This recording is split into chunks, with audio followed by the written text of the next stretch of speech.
Jumpa lagi dengan lakon misteri. Seperti daerah lain di Nusantara, Jawa Barat juga memiliki kerajaan yang sangat besar.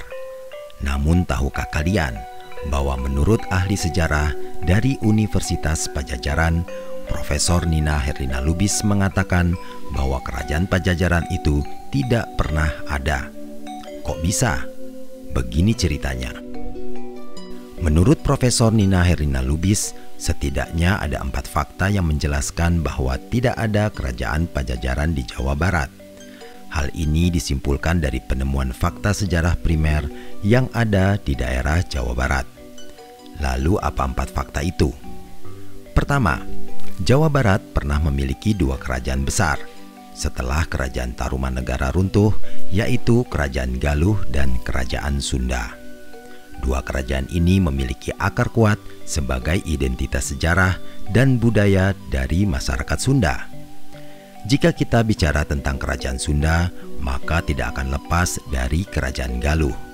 Karena pada zaman Raden Sanjaya yang merupakan cucu dari Ratu Parwati pernah menyatukan 2 kerajaan tersebut pada tahun 732 Masehi. Dan hal ini diabadikan dalam fakta primer berupa prasasti Canggal. Nama penyatuan kerajaan itu adalah Kerajaan Sunda dengan pusat pemerintahan di wilayah Galuh. Kedua, kepercayaan Prabu Siliwangi. Masalah kepercayaan yang dianut oleh Prabu Siliwangi pun masih dalam perdebatan. Namun dari bukti primer yang ada di prasasti Batu Tulis menyatakan bahwa Prabu Siliwangi wafat tahun 1521 dan diperabukan. Prasasti ini dibuat pada masa Prabu Surawisesa setelah 12 tahun kematian ayahanda Prabu Siliwangi. Dengan ini mematahkan asumsi bahwa Prabu Siliwangi memeluk agama Islam. Ketiga, kerajaan di Jawa berbeda dengan kerajaan di Jawa Barat. Menurut Profesor Nina Herlina Lubis, kerajaan di Jawa Barat suka memindah pusat pemerintahannya. Bermula di daerah Banjar, lalu berpindah wilayah yang saat ini menjadi perbatasan Ciamis Banjar, serta kembali pindah ke daerah Kawali. Bukti primer yang ditemukan di Kawali menyatakan bahwa ada 6 prasasti yang menyebut peristiwa yang terjadi di Kerajaan Galuh. Beda dengan kerajaan di Jawa pada umumnya, mereka memiliki pusat pemerintahan yang tetap. Jadi peninggalan fakta sejarah lebih lengkap dibanding kerajaan yang ada di Jawa Barat. Ayo dukung terus lakon misteri. Jika kalian suka, jangan lupa subscribe, like, dan share ke grup WA atau sosmed kalian.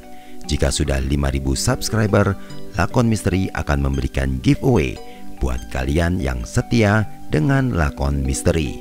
Berbagi kebaikan adalah sedekah. Terima kasih. Keempat, Padjadjaran bukan nama kerajaan. Ia pun menyatakan bahwa masyarakat umum sering menyebut kerajaan Padjadjaran, termasuk Mimin. Nama sebenarnya yaitu Kerajaan Sunda. Sumber fakta primer yang diyakini para ahli sebagai bukti otentik yang bisa menjadi referensi suatu sejarah. Hal ini juga bisa menjadi rujukan dari beragam perdebatan yang muncul dari proses interpretasi sejarah. Profesor Nina pun menjelaskan, Padjadjaran adalah ibu kota atau pusat pemerintahan Kerajaan Sunda selama masa Sri Baduga Maharaja atau Prabu Siliwangi, yaitu Pakuan Padjadjaran. Benar atau tidak, wallahu a'lam.